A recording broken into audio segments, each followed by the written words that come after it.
Good. Good. Yeah, so. Shoo, shoo, shoo, shoo, shoo. Try to. Shots. Explosives. Explosives. You can run.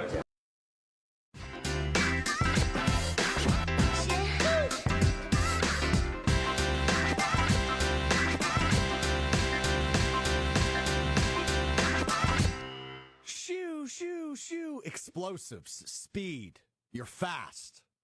It's the Monday edition, Mr. Relevant. Alex Strouf, Josh DiMaggio, Will Sommers, Hunter Vaughn with you as the Packers have hired their new defensive coordinator, Jonathan Gannon, now the former Cardinals head coach each of the last 3 seasons, coming to Green Bay and will replace Jeff Hafley as the Packers' new defensive coordinator. That reported yesterday. We will dive into that. The timeline, the lack of interviews, which surprises me, given what we know about Matt LaFleur and his attention to detail and the way he's interviewed multiple candidates each of the last 2 times they filled this role. Only 4 interviews. That leads to Jonathan Gannon's hiring. We'll get into all that and a whole lot more on what's to come for Green Bay in terms of their assistant coaches over the course of the next week or so. But the Packers have their new defensive coordinator, which, to me, I said the whole time, I'm fine with a retread. But if we're going to do a retread, I want somebody who's been a failed head coach. And Joshy gave me the weirdest look in the world on whatever day that was, Wednesday or Friday of last week. And I think it keeps up with the theme of stability, right? Scar tissue is a good thing in terms of coordinators, right? You want stability. You don't want somebody that's probably going to have an opportunity like Hafley did to leave after 2 years and become a head coach again. I don't think that's going to be the case with Jonathan Gannon. I think he's going to be able to come in here, reinvent the defense a little bit. Obviously, they've got some pieces to fix. Defensive tackle, cornerback. What are they going to do at linebacker aside from Tyron Hopper and Edrin Cooper? And let him run the show for several years.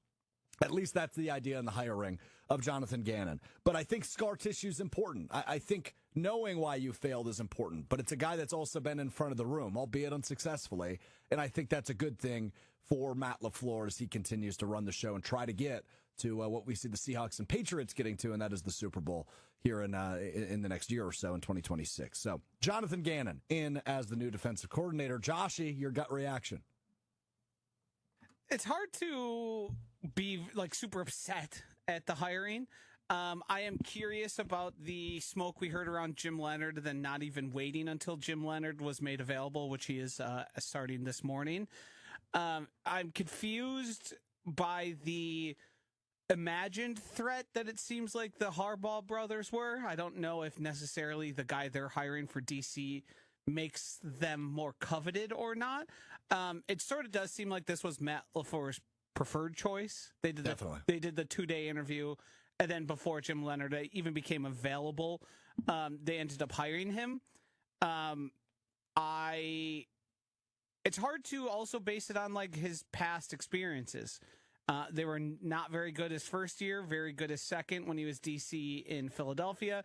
And then he went to the Arizona Cardinals where he didn't call defensive plays and the defense was pretty bad. So to me, I don't know what to do with all that information. I do think there is probably some credence to what the Cowboys said or leaked to their media, which is we like Jonathan Gannon, we like his scheming, but we don't know if he can communicate effectively to players. Yep. And that you can be seen by the way we came into the program, the way we spent Friday's program. He's a little weird dude. He's a dork. Does that prevent him from calling a good defense or being a good defensive coordinator in Green Bay? No, not necessarily. No. There definitely will be some people who will be like, I just don't vibe with this guy, but I don't know if that's important as long as he knows what he's doing. We don't know if he's going to be 4-3 or 3-4 as a base defense. We don't know necessarily. How often in the NFL, though, and you're the right guy to ask this, how often in the NFL are we really running base defense? Because you're in the nickel so much. It's not a lot, but it dictates more than you would think. Okay. In terms of alignment, who's playing where, who's playing how often. Like there are certain fundamentals to it that are differing amongst them. Got it. But yeah, basic. You're playing. Don't mean to get so bogged down in that. I was just curious. You're playing more base now than you were though, because so many teams are run heavy, more, especially in the past like 3-4 years, as they were a decade ago. But yeah, it's not all that much, and it's not that important in terms of what they're going to end up being, because the end result is, do you have a good defense? I'm intrigued by the amount of pass rush he got with the Philadelphia Eagles. Now, they had a good front seven, but it wasn't like they didn't have the players like they have now when he was there. I believe Hassan Reddick led that team in sacks. There was like 4 guys with double-digit sacks on that team. And, they're probably better than LVN, but not by a whole lot in that scheme. So whatever he was doing is interesting. It also proves to me 2 things. Matt LaFleur really wanted a guy that's heavily involved in the secondary, as were all his interviews. And then the other part was Matt LaFleur is not stepping away from the shell conservative defenses where he wants guys that are going to make you, death by 1,000 cuts. The problem is we've been killed by 1,000 cuts quite a few times now. But that seems to be the standard and what he's looking for in a DC. Yeah, I have no problem with the hire. I was surprised by the amount of negative reaction in the last 24 hours since this was announced, 24 plus hours. It's hard not to the fire in the gut and the shoo. Right, he's an awkward dude. And not be like, what the heck is this? But it's not like this is a guy who's unproven, who you don't know a ton about, right? He's been in the league since 2007. He's not Jim Leonard, therefore people are going to be upset. Right, and we'll get to the Jim Leonard piece of this because I think that's ridiculous too. Frankly. Yeah, I think it's unfair. I do think Jim is going to be a good defensive coordinator. I believe that fully. Sure. But it also sounds like, from the way people are talking, that Vance Joseph, who's currently the Broncos DC, might be getting an opportunity elsewhere. And Jim was told, "Hey, this is your job." He's already the assistant head coach, right? So he could either get promoted or he'll have opportunity to go elsewhere, I'm sure too. But we'll see on the Jim Leonard pieces. Today is the first day he can actually interview for a lot of those openings, with the Broncos being eliminated yesterday. Yeah, the Jim Leonard piece, sure. He's a Wisconsin guy. I understand why some people were leaning towards, that's my dream candidate, because you've seen him be successful at Wisconsin. You've seen him be successful in the state. And that's a guy that, in terms of this job, of course it's appealing if you're a Wisconsin Badgers fan. I get it.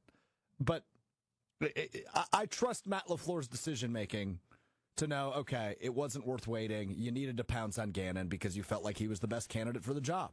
And this is an interesting defense. You, of course, have some established stars, right? You have Micah Parsons. You have Xavier McKinney. You have an up-and-comer in Edrin Cooper. But there's also some problems to fix. So we're going to find out really fast in the 2026 season just what Jonathan Gannon is made of. And I'm under the belief he's a good defensive-minded coach. I don't think he's Buddy Ryan. I don't think he's Dick LeBeau. I'm not going to sit here and act like he's the greatest defensive coordinator ever to walk through those doors, but he had a head coaching job for a reason, because he's proven himself in the National Football League. You don't just accidentally trip your way into being a bad coordinator and then all of a sudden, woof, you're a head coach. That's not how that works. If you want to knock some of the numbers, I hear you, but we did the same thing with Matt LaFleur. When LaFleur was hired as the head coach of the Packers, he ran the 27th best offense in the league in Tennessee. 27th. There's only 32 teams. It's not good. And Matt LaFleur, certainly through 7 years, has worked out as an above-average to really good coach. And hopefully that's the same case with Jonathan Gannon. He's got some good tools at his disposal. I just mentioned some of them. But this is going to be an offseason of kind of reconstructing some of the pieces around that defense. And I do like the idea that he technically doesn't have a scheme. He tries to take his best players and elevate them, and that's good. Now, the death by 1,000 cuts thing, you're absolutely right on that. It has bit the Packers before. We saw it several times this year with Jeff Hafley in charge. I don't view this as a bad hire. I don't necessarily view it as a home run hire. I think it's probably more on the good side than the bad side. It was important to me to get more established leadership in the building. And that's the box he checked by hiring a former head coach. Again, he's no world beater, right? He's not earth-shattering. This isn't earth-shattering news. But it's a good hire of a guy that has experience all over the place. And that's something that was important to me. And that box was checked. So that's why I view it as a good thing. But curious on your thoughts on YouTube, ESPN Milwaukee, ESPN Madison. Josh, you go ahead. And there's no real good way for us right now to say whether or not he'll be good. I think making any sort of definitive claim about how good or bad he will be is misplaced. You're just sort of taking a wild guess in the air. Either way on that, to me. I'm more of a fan of the young up-and-coming guys, the guys who have new, fresh ideas and haven't been around in the league, doing things that we've seen over time. That, to me, is where I was looking, so I'm disappointed insofar as that. But I'm not I'm not ready to give up and be like, oh, well, this team's doomed now, because I don't know what it's going to look like. I don't know how he's going to change. I don't know how he's going to use guys like Edgerrin Cooper, Micah Parsons, Xavier McKinney as like probably the three most important defensive players. That I don't know yet, and they could be very good. They could be very bad. You can try and parse through some of the stuff that happened when he was a head coach. I don't know where that's really going to lead you. You could try and parse through his time with the Philadelphia Eagles, and you could also look at it and be like, well, it might not have all been excellent talent or top flight talent like maybe they're looked at like last year, but there was a lot of good football players on that team still. So right, it's hard to judge. I have heard that either way several times in the last day. Right? Oh, well, it's really good year in Philadelphia. There were so many good players. Well, yeah. Isn't that the job of a coach when you have good players to elevate them and make them successful? Right. He gets credit for that. It's hard to determine how much credit you deserve. Picks that Well, Bill were Belichick must have sucked. Bill Belichick had the greatest quarterback of all time and won Super Bowl. Why are you getting stunk? Strouf? You need to relax here, pal. Like it's okay for people. In 2021. And they were still really bad. Right, but I hate the argument for any coach, any sport, right? Oh, well, he had only good players. Well, is it the job of a coach to use that to his advantage? Yeah, of course, but was it the players or was it the coaching? Because to me, I'd rather have Can it be both? I'd rather have a defensive. Sure, it can be. Yeah, I'd rather have a coach I deem who's elevating talent. Yeah, I agree. I fully agree with you on that. That to me is like the thing I think is the best skill. Is he one of those guys or not? I don't think we have conclusive information either way. I don't either. And that's why I think it's intriguing. And I want you to have an opinion, right? You could say I hate the hire because he's unproven, or he was horrible in Arizona and it was one of the worst defenses in the league 2 of the 3 years he was there. Okay, sure, that's fine. But I just want to remind you, we did the same thing with Matt LaFleur when he was hired. And that's worked out pretty darn well over the course of his 7 years. And secondly, I always hate that argument, Joshy. It's not even a you thing. It's just that, well, he had really good players. I wasn't even making the argument. No, I know. You just mentioned it, right? If you're looking at the evidence you have of Jonathan Gannon as a defensive coordinator, he did benefit from a good defense, no doubt. Right. But I would also make the argument the players benefited from having him as their coach. That's just how it works. He didn't accidentally get a head coaching job right after that. I think saying either way definitively would be you sort of taking a shot and just hoping and wishing. That, to me, if you're against it or for it, if you make that your argument, there's no real way to prove what's happening. I don't think he has enough tenure in the league to make any certain claim. Right, this isn't Joe Barry all over again. Right. In terms of that, right? There's less evidence than Joe Barry. I want to say I was pro Matt LaFleur. I want that on the record. I was too. Yeah, it was simply just because he came from the Shanahan tree. And that was the big thing right then. Yeah, no doubt. And it's still the big thing. Yeah, it still is. Those guys are highly sought after, even after failing in places. So that to me was basically where that came from. I certainly. So I'm trying to think back to the Jeff Hafley thing, because I've heard people say, "Oh, people were disappointed about the Jeff Hafley."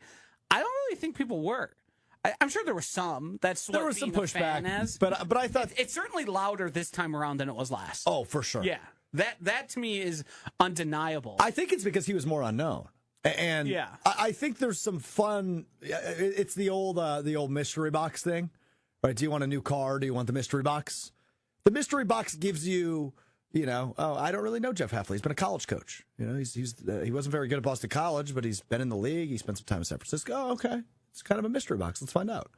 And it worked out. He was a good DC. And obviously good enough, like Gannon a few years ago, to get a head coaching job in Miami now. With Gannon, it's less of a mystery box. It's, well, Arizona stunk all 3 years he was there. He had really good players in Philadelphia. That's where the negativity comes in. And I get it, but the job of any coach in any sport is elevate the pieces you have. And that's when we can start to draw a conclusion on if he's got it or not. For now, though, it seems like it's a fit that makes complete sense. And I'll go back to what I've said since Hafley took the job last Monday in Miami. I think the replacement should be a failed head coach. I think it should be. You want a guy that's led the room. You want a guy that can help push back and bring new ideas and be innovative and help LaFleur get this thing over the hump. What about punching players after they make mistakes? How do you feel about that? Well, the good news is Amari DiMarcado is a running back. He's on the offensive side of the ball. Gannon will not be dealing with the offensive players very much anymore. So hopefully that doesn't happen. Isn't he a sideline coverage? DC, though? So, like, he's going to be right there. He is, yeah. Yeah, he is. Yeah, no box, no Halfley cam or Barry cam this year for the Packers. Gannon will be down there. I actually saw, it was a woman who tweeted at me. She said, it was an older woman, and she said, I really hope he's on the sideline. And I said, I don't know how that was your first takeaway, but fair enough. Yeah, I don't. I guess I don't. I don't really have a preference, I guess. Whatever works best for you. If you're not in the box, you hopefully have somebody you trust up there to tell you what you're seeing and what things look like and communicating that down to you. I do understand why people prefer each. Yeah. You certainly can make an argument for both. All right, so I want to get to some of these comments. Okay. Yeah, go ahead. Well, because I was just going to say, like, one of the things you've been saying a lot about this whole hire is the elevating talent. And, like, I'm just going back and looking at the 2022 Eagles defense. There's a lot of first-round picks on this defense. Like, it's not like he was taking a bunch of guys who were 6th, 5th-round picks and all of a sudden made them all pros. So this idea of, like, elevating, and, like, it's not like the Cardinals had guys that were all of a sudden undrafted guys that were Pro Bowlers while he was there. Yeah, I guess I agree with you. I'm not disagreeing that Philadelphia had a bunch of talent. They went to the Super Bowl that year. I have no argument. I mean, yes. But you just said that the job of the coach is to elevate the players. You have guys who are already highly elevated players, and then you're like, oh, that's the job of the coach. Like, no, they already had these great players. He didn't do anything to elevate them. He just had incredible players, makes it super easy to do it. I mean, TJ Edwards was unproven, and then he got his big contract the year after. I think he led the team in tackles that year, right? Like, I could be wrong. Will, you would have a better idea of this, and I don't know that you've said anything yet today. Hi, Will. Hey, guys. Has TJ Edwards had as good of a season as he did in 22 in Chicago? I legitimately don't know the answer. I think his first year when the Bears were really bad, he had a really good year. He had a couple picks and he had 159 tackles. Yeah, in 22. this year I know he's hurt a lot, so I definitely hasn't lived up to. I think it was 2022 you mentioned. Yeah. Yeah, I don't think he's had a season as good as he did then. Because he signed a big contract, too. Josh Sweat had 16 sacks in 2022. Of course, he gets credit, but he hasn't done that since. I don't know. I think we can identify where Jonathan Gannon's floor will be with this defense, but much like the studio you guys are in, I don't know about the ceiling. But for those of you listening on the audio side, we had a little flooding incident over the weekend. The big thing to me is, was this it makes it comfortable, it makes it easy, quick transition play rather than taking a risk and possibly having it go poorly. Yes. Mm-hmm. Like, this to me feels like as much of, in the coaching world, a known commodity. It likely will not be a train wreck in Green Bay. That's a positive. Mm-hmm. Is it going to be as good as you would hope it would be with Jonathan Gannon? That I don't think we can answer. And that, to me, is where the big difference comes in, because clearly with the talent, he can at least do some things. I would say the Packers have significantly less talent than that 22 Philadelphia Eagles team on defense. But they do have some really good players. They've got some really good players. Yeah. At every level, too. My question would be, what's the ceiling? Is it a 10 to 15 defense, or is it a team flirting with the top 5? Because those two things are where the difference are made. I'd prefer one over the other. Right. A 10 to 15 defense, fine, nice to have. Yeah. You're not going to be winning many games because of them. I just real quick. Tommy, who's in the YouTube chat, clearly not a fan of the hire. Tommy. Good to see you, Tommy. Tommy is clearly not a fan of the hire, which is fine. You can have your opinion on Gannon. But he said, so Gannon gets credit for elevating the talent in Philly and is absolved of all responsibility for not elevating anything or anyone for the last 3 years in Arizona. I actually disagree with that.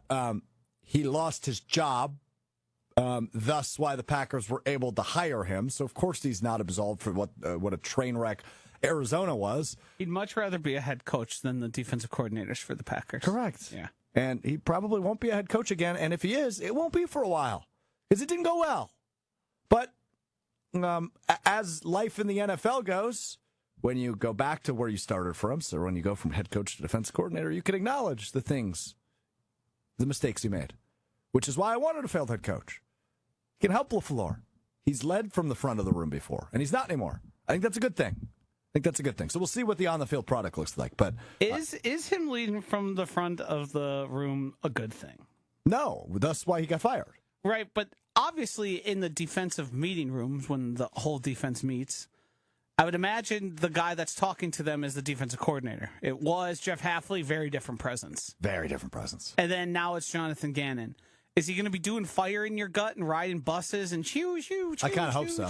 Speaking of those lines, I just really quickly shout out to Ryan Wollersheim for providing these for us, and I will be using these going forward. Do you have fire in your gut? Oh, great. Did you? Shoo, shoo, shoo, shoo, shoo. Shots, explosives. You can run. Yeah, so we're going to use that a lot. I want the one of him just going good. He's the best part of the shots explosives is he's talking to Rondale Moore, who I believe played 3 years in Arizona, is still in the NFL but hasn't recorded a stat in 2 seasons. oh good. Shots, explosives. He's like you can run. Rondale Moore was like what like 5'7". If anybody with a Incredible camera at at Lambeau Field, I'm just saying, if anybody at Lambeau Field with a camera has a pulse, you got to film Gannon meeting Christian Watson for the first time. I think they're probably going to have him on camera less, talking less. Yeah. If I were to guess. If anyone has a pulse too in Green Bay, Yeah. keep him away from every single player on the offense. No, get me a Gannon Christian Watson up close and personal one-on-one. That's what I want. I don't know what that would accomplish because I don't think it's going to. Nothing's going to change. And the word of the day in the chat on YouTube at ESPN Milwaukee today has been nerd, right? Nerds are taking over the world. Fernando Mendoza's winning the Heisman. Jonathan Gannon's the new DC. I don't know. Nerds Nothing aren't wrong with bad. Nerds can be successful. He's a little dorky, no doubt. A little dorky. But he knows ball. He's made it this long in the NFL for a reason. So we'll see. Yeah, thanks to Ryan for that. All right, so now I'm curious on what comes next. God, we're going to be hearing a lot of that. The way he says shots. Shots. Explosives. You can run. You can run. You can run. That's such a great sentence. A lot of people can run. You can run. That's so good. Rondale Moore run is 40. I believe it was pretty good because he's so tiny. It was good. Yeah, it was good. When did he get drafted? First or second round? I think he might have been second round. Dr. Denver Dan says Gannon is a dork, not a nerd. Matthew chimes in, as a nerd, I approve. I do think he's a dork. I agree. Yeah, I do. And then like a nerd is somebody who's just like super into it. They're usually You're a nerd. Yeah, more so. Yes, I find numbers and stuff. That's the way I go about the world. Yeah. A dork is someone who has a hard time communicating, is a little awkward. Jonathan Gannon. Yeah. Where do I fall in? Where does Will fall in? I don't know if either of you are necessarily nerds or dorks.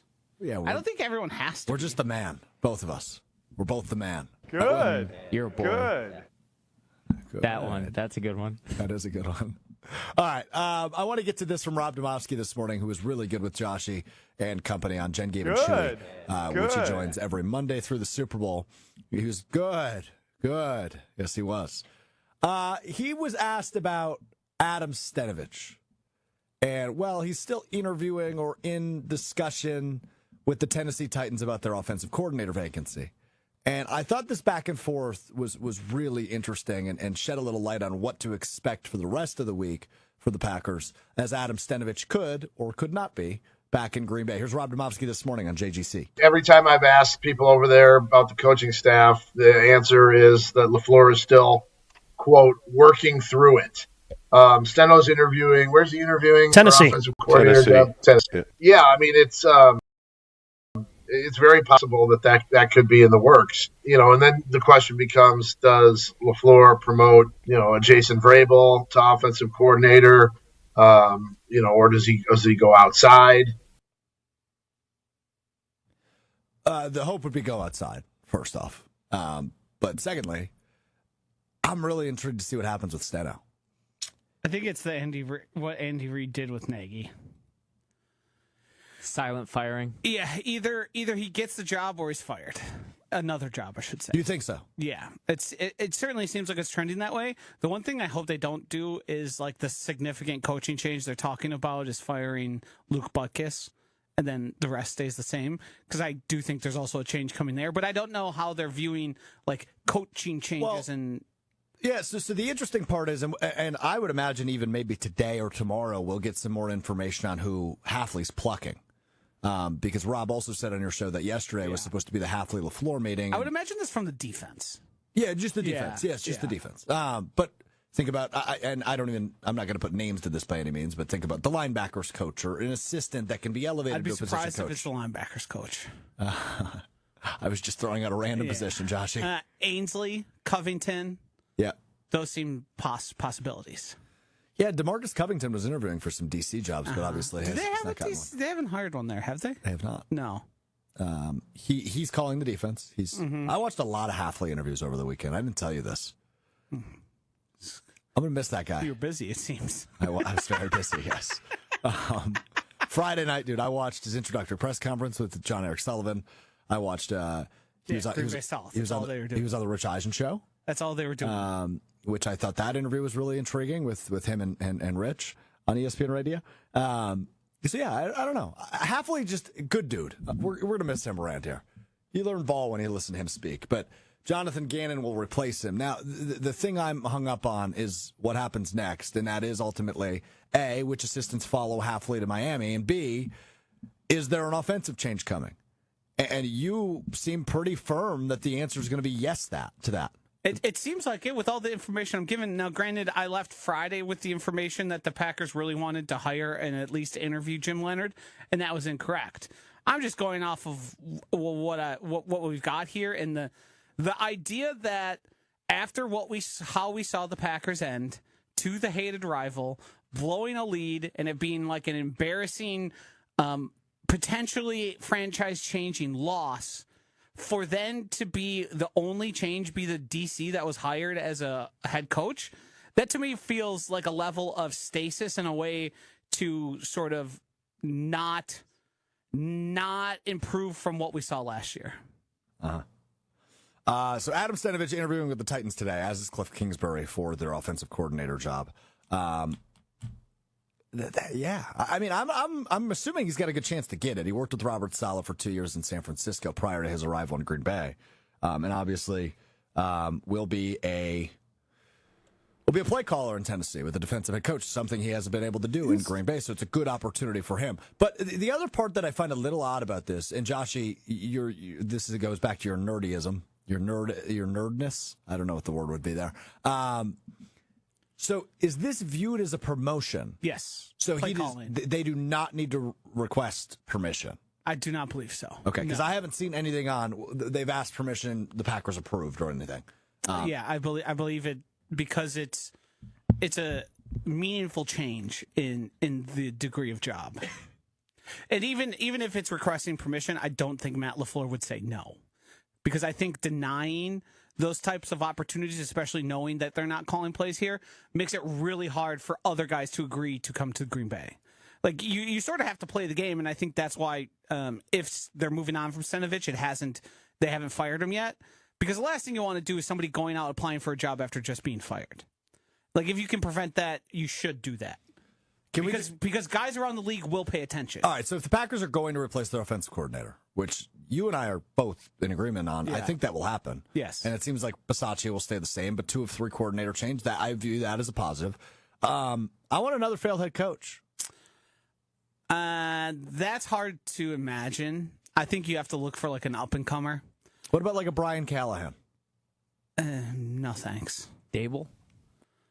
See, the thing is, he's going to get that without being given play calling. you have to look for a specific guy. You have to look for a guy who's looking for a step up, but not necessarily the most ideal step up. Like, you could certainly get hired out of that spot. We've seen it happen before. Nathaniel Hackett and Joe Philbin have both done that as now play callers. I was just about to bring up that name, by the way. But those guys, if you think back to them, they weren't former guys. I would prefer new ideas. Somebody completely different. I don't care. I don't mind if they're McVay tree or Shanahan tree. That to me, that could be great. I just want younger, newer, something we haven't seen before. The last thing I want to see is promote from within. I think we've done enough of that. Nathaniel Hackett is what I fear. That would be. See, I could make a case that wouldn't be that bad. I think I could too. They were in the red I was going to say they were really good in the red zone when he was here, but also like, I want fresh ideas. I want something new, and that's why an internal promotion doesn't excite me, and B, that's why I also fear Nathaniel Hackett, because he's been on the defensive side of the football this past year with Green Bay. I think his title is defensive analyst. He worked with Jeff Hafley. He's in the building. Obviously, he is a failed head coach, which is something I do value. But we've been here before. Let's try something new. Nathaniel Hackett saying that failed head coach thing. Yeah, can we get a failed head coach counter? Well, it's got to be double digits at least. Oh, it is. At least it is, especially if we count the entirety of the last week. I bet we're approaching 100. And I don't. Failed head coaches don't always then go back to being a coordinator and work out. That's the confounding part to me on this a bit. I don't think they always work out either. That's not the case I'm making. But it seems to be really important to you, and I can't really figure out why. The leadership aspect is the big part. Yeah, but hasn't there been plenty of head coaches that were bad leaders? Yeah. Brian Flores. Yeah, but good coordinator. You guys understand where this is coming from for Strouf, even though I don't know if he realizes it. There was a I don't think I do. I remember a conversation on College Game Day about how that was the big thing that Nick Saban did, and they tried to attribute his success because he would take failed college coaches, they'd rehab in Alabama for a couple seasons, and then go get another job. Saban? Yeah. Get LaFleur. So that's what Strouf is trying to do here. Gotcha. I mean, it certainly, I think now if we play off that, I think it's very different being a failed head coach and working under Nick Saban than it would be being a failed head coach and working under Matt LaFleur. Those seem to be personality-wise very different types of guys. Is there a piece here if they do end up going, a route where it's like, what the hell is this hire for OC if it becomes available, where Matt LaFleur is looking for unthreatening guys behind him? Say that again. If the offensive coordinator job becomes available, which we still don't know for sure if it's going to, and say they do hire a Hackett, and you went into an offseason, lost two coordinators, and hired Jonathan Gannon and Nathaniel Hackett, do we think maybe he's hiring guys he doesn't view as a threat for his job? And a threat to sort of take over the room, be the bigger voice? It's an interesting question from that perspective. The reason I think you're asking this, and I'm gonna answer this with a question: do you believe he viewed Jeff Hafley as a threat? I do. Okay. Yeah, I do think the way the media talked about him and fawned over him in the fan base and many of his players, I do think there's a part of you that, I mean, even as a competitive person, that sort of weighs into your personality. Now, I don't know if it makes you make bad decisions, because obviously he had no decision as far as Jeff Hafley becoming the Miami Dolphins head coach. But there is part of me that is starting to wonder that. There's no certain proof of it. There's no insider saying that. It does feel interesting that the first opportunity they get to hire somebody is a different type of guy than the one they hired last time. There is a rush to make sure that guy didn't get away. Mm-hmm. And then we don't know what's happening at that OC job. Mm. He seemed to change how he approached the interview process this time around, and that to me was curious. Josh chimes in. Is LaFleur hiring Gannon like Strouf hiring Will? No. No, I do fear. Good. I do fear you. That'd be like if LaFleur hired Mike McDaniel. We could do better than that. I guess I'm trying to make the connection there. He hired a guy who's an actual threat? Yeah. Gotcha. And really cool. And really cool. And wears some variation of pants and shorts. Shots, explosives, you can run. Do you identify with Mike McDaniel? No, it's just the first person that popped in my head that is kind of like me. Oh. What do you guys have in common? We're both short. Yeah. He went to Yale, so we're both pretty smart, too. You know what they say. Athletic. Concordia, the Yale of the Midwest. Yeah, the Yale of Wisconsin, I think is what it's called. Oh, gotcha. Very good. Okay, that's lovely. All right, Rich Bisaccia. We've kind of landed on this, but once again confirmed this morning by Rob Domofsky on Jen Gabe and Chewy, and it just makes me sad. So let's all be sad together. Here's Mark Chmura and Rob Domofsky this morning talking about the future of Rich Bisaccia. Sorry, the one you sent me is not about that. You sent me a Halfley clip. Oh, yeah. That's good. It's like, I could play this, but it's not going to be what you wanted. Okay. Never mind, you're not Matt LaFleur anymore. He wouldn't do that. Yeah. He wouldn't mismanage. He wouldn't mismanage a game at all. No, he wouldn't mismanage the clock. No. It is the second half, though. Yeah, it's about that time. It is. Can I just do a thing where I play it off my phone? I'd prefer if we didn't. Yeah. How about you send You the paraphrase? How about you send him the clip? Or paraphrase it. Is Bisaccia safe, Rob? But it sure looks like it. And everybody I talked to said that the perception of Bisaccia inside the building is much, much different than the fans' view of him outside the building. I know people probably aren't going to like it, but he is very well thought of in the building. How'd that work? That actually sounded 1,000 times better than I had anticipated. Yeah, it did. Okay, good. Yeah. Good. Yeah, okay, good. You're doing better in the second half than Matt LaFleur would. I wouldn't make a habit of doing that, but it went In a better. pinch? Yeah, it went better than I anticipated. So credit to you for that. Yeah, it's quite obvious. There's a reason every single person asked about that has that message. It's because there's people inside the building telling them that message. Yeah, no doubt. And this, most of the time, I got to be careful how I phrase this. Oh, boy. Most of the time, the people inside the building are more right than the fans. The problem is when the building's wrong, they're usually wrong in very, very big and important ways. Mm-hmm. You can cite Joe Barry coming back for some reason a third year when everybody knew, like, hey, this is run its course. They need to get rid of this guy. Yep. Matt LaFleur stuck with his guy. You can point to every single person on earth saying, please draft TJ Watt. No, we want Kevin King. No, we're going to trade back and draft Kevin King. You can point to Jordan Morgan over Cooper DeJean. Yeah. There are these instances, and there are times where sometimes what the building believes is based on either bad information or an incorrect set of beliefs. Yep.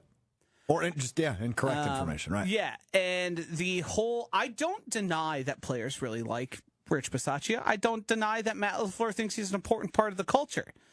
The problem is, I would deny he's like beneficial to the Green Bay Packers as a whole. Yeah. Like, there's plenty of people. I mean, if you've worked in any profession, there's people who you love having around the office. They do blank all. They aren't good for the bottom line. You're referring to anybody in particular, by chance? No, most of those people I'm referring to people who will likely get fired are not currently here. So I'm okay? Yes, That wasn't me? That was not a shot at you. Okay. A shot at you. No, that was not. I didn't make it more direct. But we all know them. It's a fun guy. I like him. He's good to talk to. Now, ask me what he does 9 to 5. I couldn't really tell you. Got it. He's a big mingler. He's a good vibes guy. And that's where we land on with Bisaccia. That's what it seems like. It just seems like, what is the analogy that Jason's made before? He's like the cool grandpa. I don't know if that's worth $2 million a year. A good hang, you'd be surprised. Right. A good hang is worth a lot. Yeah, it's just they might just be wrong on this one, and we have to allow for that. Yeah, but he's too loyal. He's too loyal. Yes, and that seems to be one of his biggest flaws. Oh, it is his biggest flaw. It's a wonderful human quality. Rob mentioned it earlier when they were fired. Was it Menenga or when it was just like the most obvious you have to fire this guy, and it took Matt LaFleur like weeks to do it. Well, Barry too. Oh yeah, when he actually did it, it was Menenga. Yeah, right. It was before because Mo he was Drake. like trying to find him another position in the organization. It's like, no man, I know you want to be nice, but the NFL is like known for being cold. They'll cut you off. They'll cut off your leg if it benefits them in the instant. Yeah, that's just how it goes. Dr. Denver Dan chimes in, a $2 million salary to be a vibe guy. Where do I apply? Yeah. He's debatably our YouTube chat vibe guy, and he does it for free 3 times a week. Yeah, I mean, there's plenty. I mean, there's probably a couple vibe guys here we could point out where if you asked even their manager what they do, they wouldn't really have a good answer. Was that a shot at me? Nope. No, there's somebody that walks around here. Okay. Oh, I got it. Yeah. Joshy in management taking shots at people on the show. This is a crazy show. Let's just hope nobody sees that. All right, let's move on to this. Joshy, I have a question for you, and I've thought about my answer all day, and I'm really struggling. Are you ready? It's Seattle and New England in the Super Bowl after their wins last night.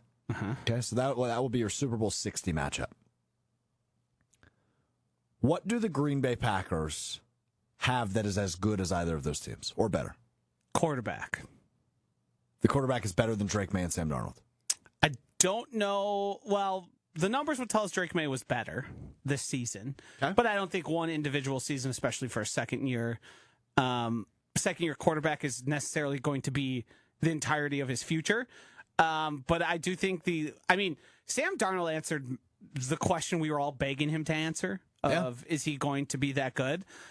Drake May, I think, has looked pretty pedestrian. I agree. But done enough to win. He had that big, obviously, run that sort of sealed the deal for them. But the quarterback play that either they got during the regular season or in the postseason is why both those teams are where they are, why the Seahawks earned the bye. I thought Darnold was fantastic yesterday. Other than that, it's not coaching. I'd say Seattle's offense is better. I'd say New England's and Seattle's defense is better. I think probably holistically, if you were to go position by position, the Packers' offense is a little better than New England's. Yep. But other than that... Healthy, I would agree. Yeah. Other than that, I don't really have a great idea. I don't either. And quarterback was one thing that popped in my head, but I go, it's close. Drake May might have had like the easiest road to the Super Bowl of all time. Go ahead, rattle it off for us quick. It was Justin Herbert with an O-line that can't stop a nosebleed. C.J. Stroud, who forgot how he took 4 football interceptions. back with the forward pass, and then Jarrett Stidham. Yeah. Stidham almost won it. I think if Bo Nix plays that game, the Broncos easily win. Yeah. I think you're right. I think they coast. Yeah. I think you're right. Yeah. Besides that one drive, he didn't really do anything. And they missed, 2 field goals? Yeah. Yes, I believe so. And Patriots missed one, too. Is this a good points. Super Bowl? I think so. Yes. I think the game will be good. A lot of people were saying that it's going to be boring, like Darnold versus May. Neither of them are flashy, but I think either way, the storyline is pretty good. Where you have a second-year quarterback in the Super Bowl, and you have Sam Darnold, who has been counted out so many times winning a Super Bowl. The thought of either of them. I sneaky think the Seahawks win it running away. Yeah. They're 4.5-point favorites. Yeah. It started at 3.5 and it instantly climbed. I think we might see, to Josh's point, this might be for Super Bowl MVP, either Darnold or JSN sort of battle, because I think he's going to get a lot of completions to him. They looked really on point on Sunday. They were There's another one when they made the wrong decision. LVN over JSN. That's true. Yeah. 3-letter have you acronym. guys seen It is that the important Seahawks... it is important to recall. Hold on, real quickly before you get to that. It is important to recall Brian Hartline, the wide receivers coach of Ohio State, Dolphins legend. When JSN was coming out and going into the draft, he said he is the best wide receiver I've ever coached. Now think back to the guys that Brian Hartline has coached. Yeah. At Ohio State. There's a lot of them. Probably listen to that guy. He knows he knows talent. He sees it every single day. He's no longer the wide receiver coach, I believe. I believe he took He's a head coach, isn't he? Yeah. But when he said that, I kind of looked at him sideways, and then you saw JSN this year, and he go, Oh. Unbelievable this year, and he was great.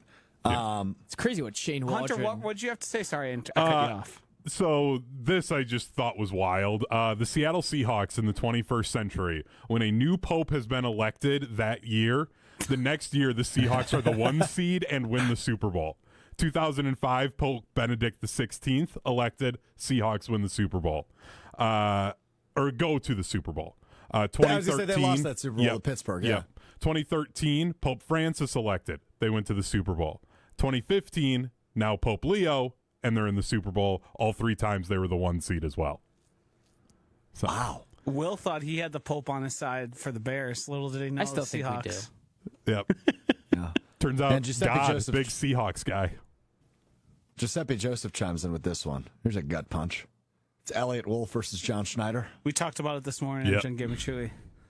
Elliott Wolf, John Snyder would have never been the guy here. He was hired away, like at the start of the Ted Thompson. Ted, yeah. So that would have been really hard to pull But off. the Packers picked Goody over Elliott Wolf. Sure Those were their did. 2 finalists. They actually picked Russ Ball over Elliott, but then Aaron Rodgers and Mike McCarthy nearly threw an insurrection, and then they hired Brian Gutekunst. I believe that's the telling of how that actually went. I didn't realize Russ Ball was almost the GM. I believe you'd have to ask Jason how that exactly went, but I believe he's told that story before. Yeah. Sounds like a Well, good that was weekly enjoyable. Wilby episode. Feels like we're far apart. Feel like we're far away.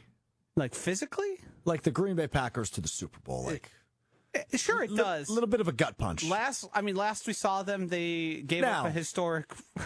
I will say this, right? Like, and I hate the excuse of injuries, but the injuries really did hurt them a lot this year. Of course. They're not the 7 seed if Micah and Kraft are healthy, but they're not in the Super Bowl if Micah and Kraft are healthy, I don't think.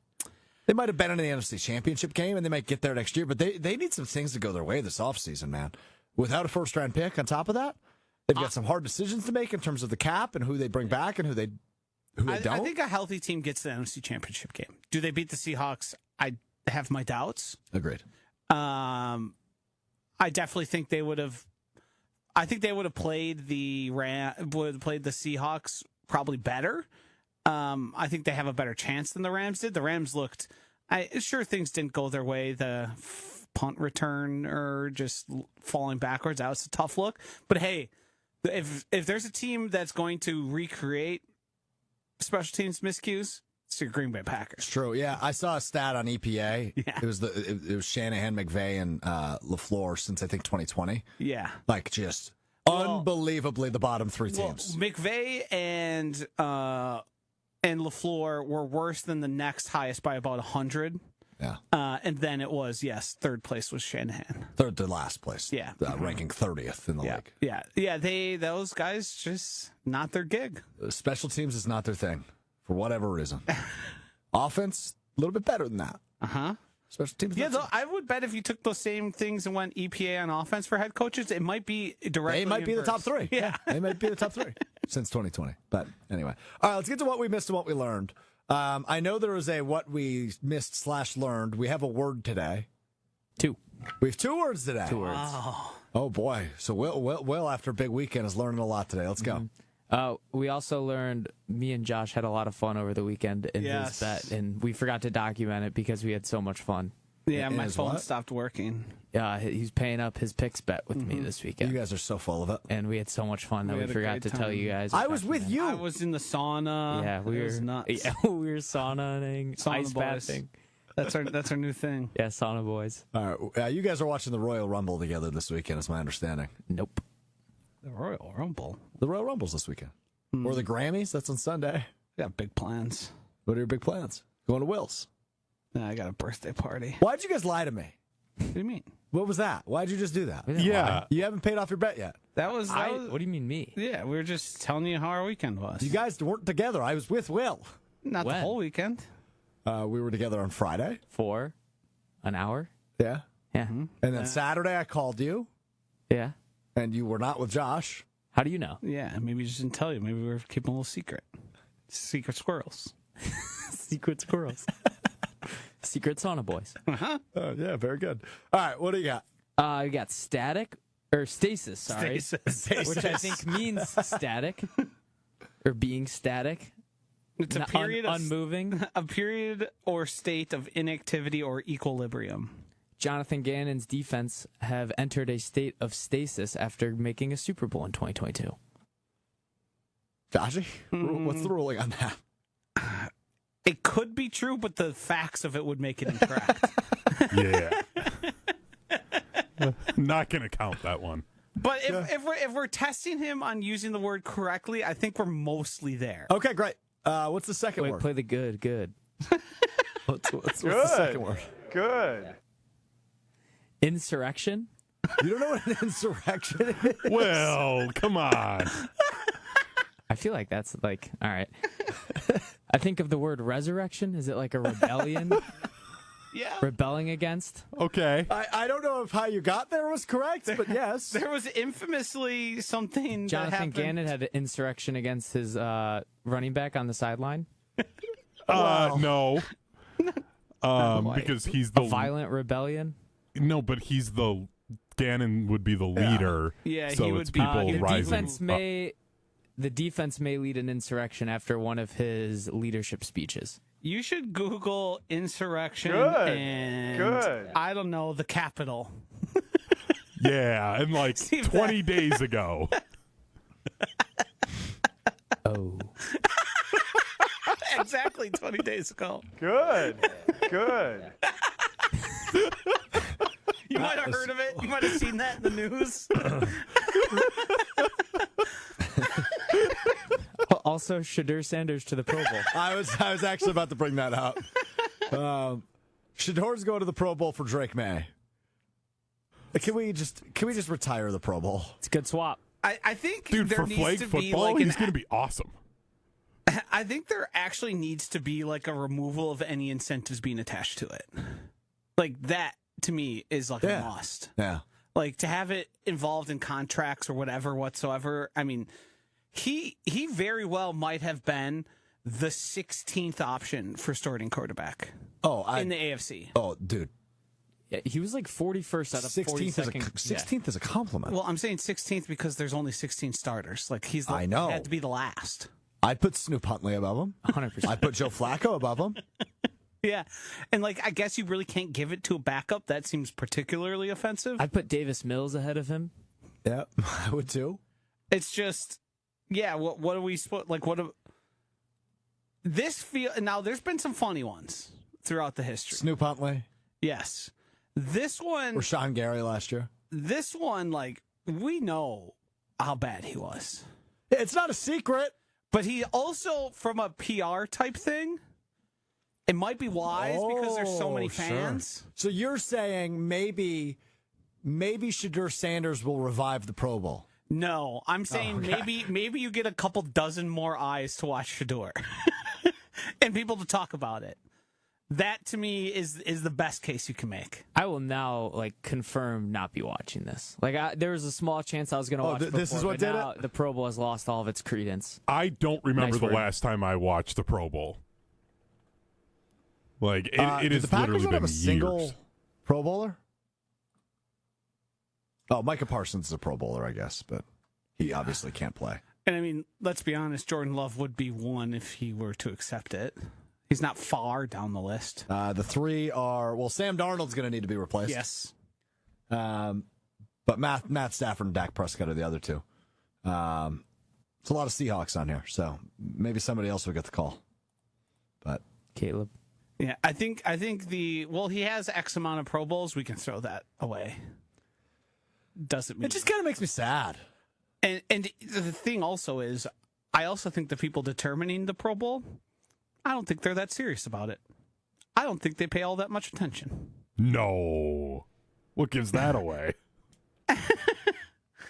I think who was it that got? Oh, Keyshawn Nixon got first team All Pro votes. Yeah, Christian Watson did as well. He got one. Yeah, he got one. There's got to be a bunch of people that just said no to it, right? They asked. Yes. They probably definitely asked Trevor Lawrence because I don't think he initially was on there. Maybe You would imagine. It's sort of akin to when the Miz got to go to the All-Star game, but at least the Miz had like something. At least he was good. Yeah, right. He was at least At good that point. prior to that point. prior to being invited. Crazy. All right, well, that'll do it for us today. We're back with you Wednesday, beginning at 12:30 Central, ESPN Milwaukee, ESPN Madison on YouTube, and, of course, wherever you get your podcasts, Apple Podcasts, Spotify, the ESPN Wisconsin app. I'm sure there's more changes coming, just like to our studio. Hopefully this tarp will be gone from behind me when we do this again on Wednesday. Clean this desk, too. Sounds like a good job for Joshy, the executive producer, right, Will? Sounds like executive producer stuff to me. As Josh is my superior, I would like to put my name into the hat for that. You're volunteering? I said I put my name in the hat for it. I will not be volunteering. See, that's why you should make Strouf do it. Yeah, that does sound like he just found himself a job. One way or another, this probably could be blamed on him. Yeah. That's probably true. That part I don't disagree with. If you don't shape up, you're gonna be using your tongue to clean it. So Whoa. Wow. Get your tooth Frisky. Very frisky. Huh. I think there should be a professional cleaning company. That seems to be. We'll talk to you on Wednesday beginning at 12:30 Central. See you then. Peace. Shots, explosives, you can run.